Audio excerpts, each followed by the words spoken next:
अस्सलाम वालेकुम। मैं आपका होस्ट, आपका दोस्त अदील हुसैन खुशामदीद कहता हूँ आपको अपने यूट्यूब चैनल पुरस्रार कहानियों में।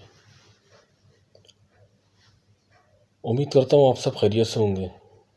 मैं भी बिल्कुल ठीक हूँ। आज जो वाक़या मैं आपसे शेयर करने वाला हूँ, ये वाक़या मुझे एक दोस्त ने ईमेल के थ्रू भेजा है। वो लिखते हैं कि वो कराची में किसी जगह पर, जो उन्होंने मेंशन नहीं करी है, एक मकान में शिफ्ट हुए। वो 3 भाई थे जो कि अपने वालिदैन के सामने रहते थे, और वो गुड़िया बनाने का काम करते थे। आप लोगों ने अमूमन मार्केट में देखा हुआ जो कपड़े की गुड़ियाएँ बनती हैं, वो ये गुड़िया बनाते थे। एक बार ये सारे भाई अपने कमरे में बैठे हुए कुछ बातें कर रहे थे, तो इनका सबसे छोटा भाई जो दूसरे कमरे में बैठकर गुड़िया बनाने में मसरूफ़ था, अचानक से वो जिस कमरे में बैठा गुड़िया बना रहा था, उस कमरे का दरवाज़ा एक झटके से बंद हुआ और अगले लम्हे उनका भाई बेहोश ज़मीन पर पड़ा हुआ था। कुछ देर घर वाले देखते रहे कि वो उनका भाई कहाँ पर है, लेकिन कोई पता नहीं चला। तो उन्होंने बोला कि शायद इस कमरे में बैठकर कुछ काम कर रहा हूँ। तो जाकर देखते हैं कि वहाँ उनका भाई बेहिस हरकत ज़मीन पर पड़ा है। काफ़ी घबरा जाते हैं सारे भाई, उनके वालिदैन, कि इसको अचानक क्या हुआ। आज तक तो कभी ऐसा नहीं हुआ। जैसे तैसे करके वो होश में आता है। होश में आने के बाद उनके घर वाले उससे पूछते हैं, क्या हुआ, तुम्हारी तबीयत तो ठीक है, तुम्हें हुआ क्या था? तो वो बताता है कि वो हस्बे मामूल अपनी गुड़िया बनाने में मसरूफ़ था कि अचानक कमरे का दरवाज़ा झटके से बंद हुआ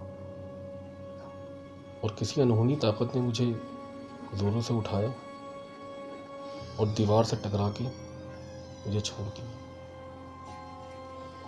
उसके बाद मुझे कुछ याद नहीं कि क्या हुआ। वो काफ़ी घबरा जाते हैं क्योंकि इस घर में शिफ्ट हुए उनको महीने 1.5 महीने भी हो रहे थे।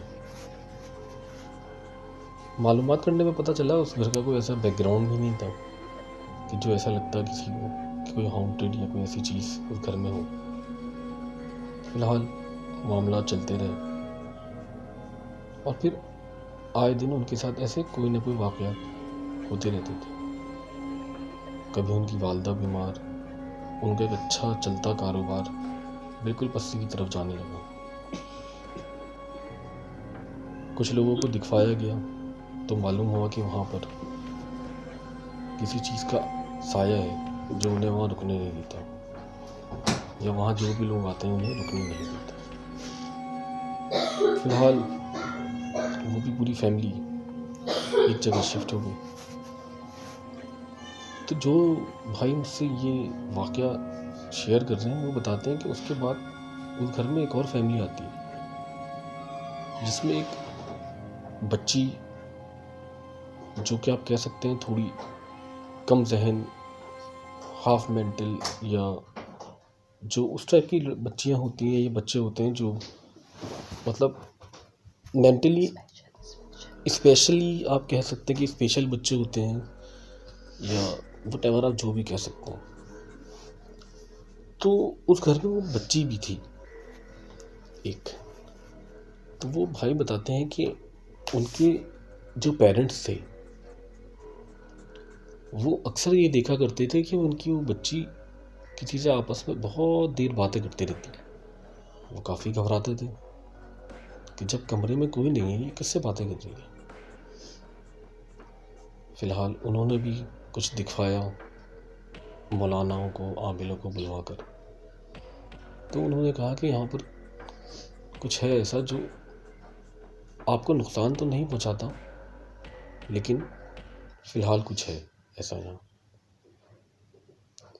वो घर वाले उनके काफ़ी परेशान होते हैं, वो उनका तोड़ वगैरह पूछते हैं, पता करते हैं, मालूमात करते हैं।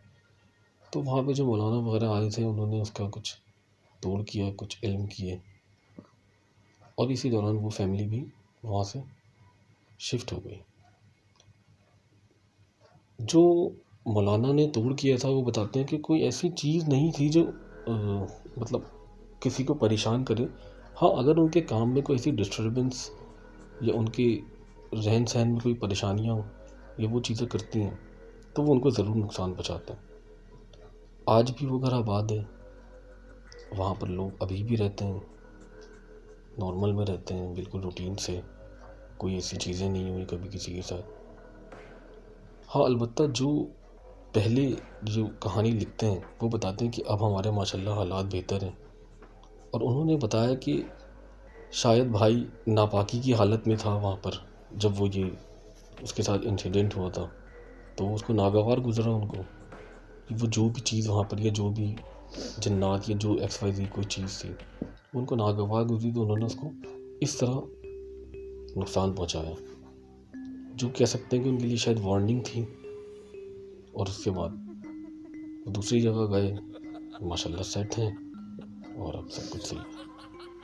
बताने का इस वाक़े से हमें समझ में आता है कि सबसे पहले तो कोशिश करके बावजूद रहें, पाक साफ रहें, इन चीज़ों से दूर रहें, क्योंकि जिन्नात दुनिया में इंसानों से ज़्यादा हैं जो हर वक्त हमारे साथ होते हैं।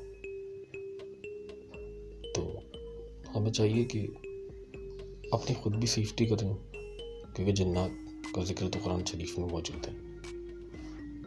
उसके लिए फिर आप अपनी तमाम एक्टिविटीज़ करें, सूरह नास पढ़ें, पाक साफ रहें, ऐसी जगहों से ना गुजरें जहाँ पर ख़तरा हो कि कुछ ख़राब चीज़ें